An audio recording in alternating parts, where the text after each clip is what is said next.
What's up guys? Welcome back to my channel. And meron tayo ngayong Cole WRX na hubs. And syempre pinarisan din ng Cole na rim. Yan. Ito. Yan. So bali kahapon natin to ginawa. Isa sound check lang natin. And tingnan natin kung gaano siya kalakas. So guys, sigurado medyo malakas-lakas to kasi wala pa yung gulong niya.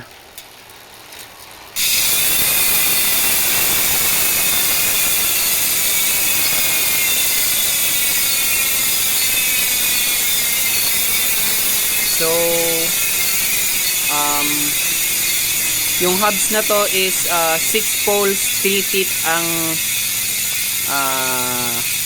specification. So medyo malakas talaga yung ingay ng free hub body. So ayan, see you next vlog.